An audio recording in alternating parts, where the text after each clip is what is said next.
Our first wide-angle story on the show this week is from Pakistan. From the world of cricket to the depths of economic, political and internal insecurity, Islamabad has yet to find its footing in any area that demands long-term commitment and stability. And one thing it's remarkably consistent on is its ranking in the Global Terrorism Index. And yet again in 2025, Pakistan is holding firm at number 2 spot.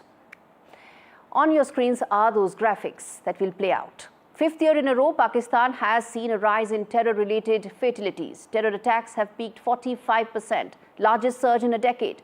But this is just the tip of the iceberg. As per the index, Pakistan witnessed 1,099 attacks, 1,081 fatalities and 1,500 injuries. These numbers indicate the first time in the history of the index that any country has surpassed 1,000 attacks in a single year.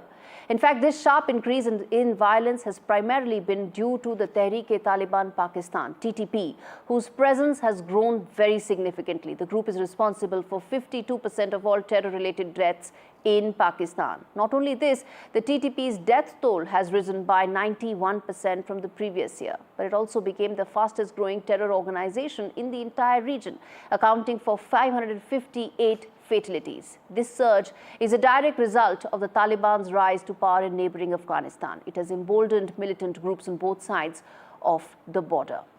There's also the BLA, that is the Balochistan Liberation Army, that's added another layer of complexity to Pakistan's terror dilemma. In fact, it's a terror complex that itself created, and I'll explain that.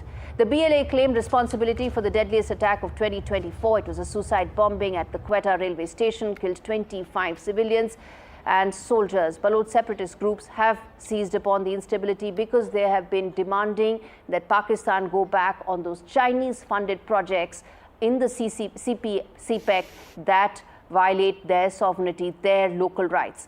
The majority of these attacks have been aimed at Pakistan's military and police forces, with the police being the most frequently targeted. This surge in terror attacks is both a symptom and a cause of the nation's long-followed strategy of using terror as a state tool. Pakistan has created this problem. It has for long provided logistical, military, financial support and aid to the Afghan Taliban and the Haqqani network. And it is deeply ironic that ever since the same Taliban that it once created has come back to power in Afghanistan, attacks on Pakistan's soil have risen substantially.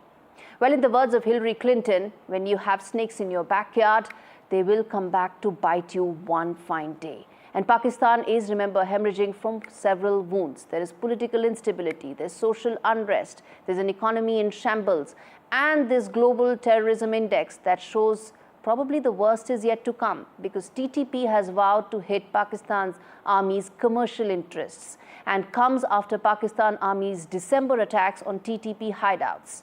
It's not for nothing, viewers, that Trump 2.0 is pushing for a travel ban that targets Pakistan and Afghanistan because of the kind of security risks and threats that emanate from here.